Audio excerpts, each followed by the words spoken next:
And so they're ready to go. $50,000 on the line. We'll show you the ladder as they come into this first round of the race within a race, the K&N Horsepower Challenge. Boy, they got some great matchups there, but this first one is probably all-time. Jag Coughlin and Jason Line. Talked about Jag Coughlin's winning record here at the K&N Challenge. He's also currently your #1 qualifier for the race. Made 2 very good runs yesterday, but I'll tell you what, Jason Line wasn't too far behind.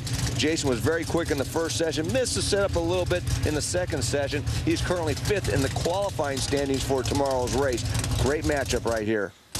Now, Jason Line still looking for that win, while Jag Coughlin has 2 of them. His first 2 starts. Jag a foot, and it's all yours.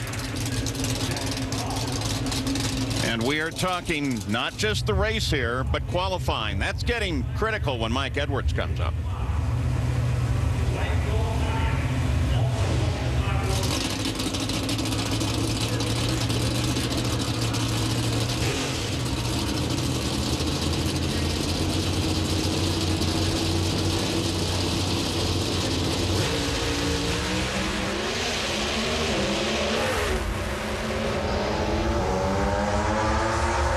The kind of racing we're looking for. For the 1, 207.30. Jag takes the win, 666 with a 1. That's where it's at. Let's get it. Sounded like Jag wasn't real happy with that run, but he was definitely happy with the win. Just both cars, I think, might have messed the setup a little bit. Neither driver had very good 60-foot times. Jason Line had a slight advantage off the starting line, but he gave that up in the first 60 feet. His setup was definitely off in that Summit car. As a result, Jag Coughlin is going to the semifinals. The next pair coming up on the line now, Alan Johnson and Ron Krischer. Another huge matchup. And Alan has been so good lately.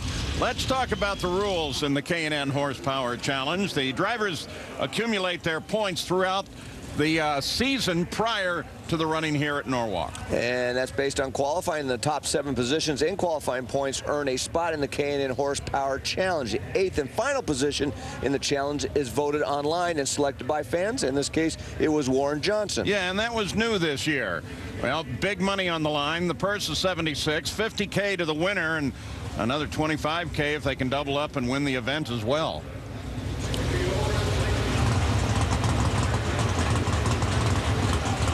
If you take a look at Ron Krischer, a little bit of racer tape, or duct tape as some people call it, and some scratches. We're hearing that he possibly ran into a golf cart, and the staging lane's coming up here, but I don't think that's going to cause any problem. Ron Krischer, one of the Ohio natives. We've got a couple of them, 1/4 of the field, basically. Jag Coughlin and Ron Krischer. Ron's running very well this week, and he's your #3 qualifier when we talk about the position going into tomorrow's elimination. But Alan Johnson, he's your #2 qualifier. Another great matchup here.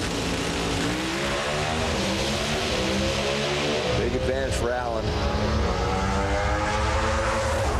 Ron tries to stay with Alan Johnson, but Alan Johnson came off the line first. 667 to Krischer's 664. Hole shot gives the win to Alan Johnson. Wow, over 300ths of a second advantage Alan Johnson got, and obviously he needed on the track because Ron Krischer made a very nice pass. Alan missed a little bit on the setup also, did not have a good 60-foot time. As you look at the photo finish by just about a nose, Alan Johnson takes out Ron Krischer.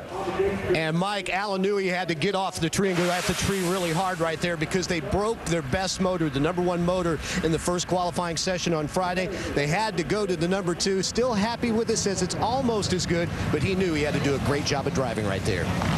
And as the 3rd pair in the challenge gets ready to launch a lane swap between Greg Anderson and Roger Brogdon. Meanwhile, at the top end with Jag Coughlin, you throw down a 666 as the first pair down the track. How satisfied were you with that?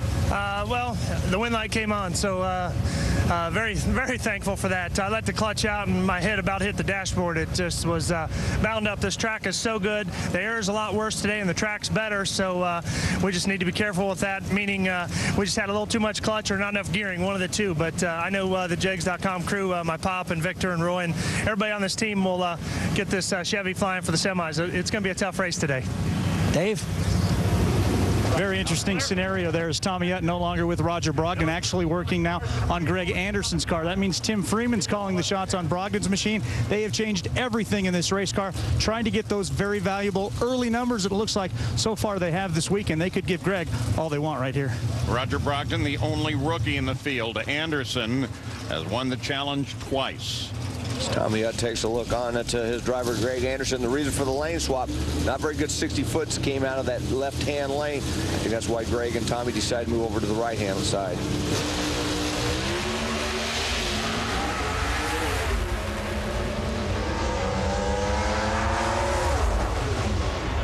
Greg Anderson on the hole hole shot, 668 to a 666. Came off the line with a .039, and that gave him the win. 2 hole shot wins thus far. Well, by 2.5 hundredths of a second, Greg Anderson, as you go on board with him, gets the advantage over Roger Brogdon. Roger Brogdon, Tim Freeman hit the setup on that because he had probably the best 60-foot time out of that left-hand lane. But unfortunately, it wasn't enough, because if you look how close it was, by just about 1/100th of a second, it was Greg Anderson over Roger Brogdon. And it does hurt. Greg Anderson will face Alan Johnson. The next and final pair, Mike Edwards and Warren Johnson. Gary Gerald. Checking in here with Greg Anderson. Hole shot victory when you're chasing big bucks. How important are those? Oh, huge. You know, if you can't get up for 50 grand, you just can't get up, I guess. And yeah, it's not a lot. We haven't had a stellar year. Maybe we just needed some cabbage on the line out there. So I knew it'd be a great race. Roger's running great, and our cars are just not quite where they need to be, but we get another shot to get them better, and maybe the lame-o driver's a little bit better today. So we'll see if we can go some rounds. All right, we check in with Stat Guy. Mike Edwards racing the first guy he ever raced in the challenge back in 1997. That was Warren Johnson. He beat him on a hole shot. I believe the roles are reversed now. It's going to be Warren Johnson looking for the hole shot, because it's all about the horsepower, and Mike right now is the man.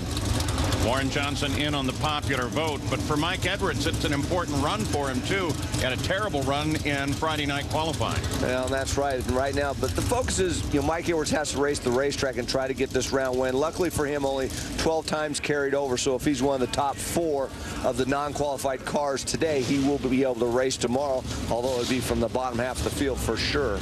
Winner of this matchup faces Jeg Coughlin. Big advantage for Mike. Well, you cannot let that happen when you're running against Mike Edwards. Look at the reaction time. For the win. Nice job. 63-4-208-07. Good job. And that is low ET of the challenge for Mike Edwards.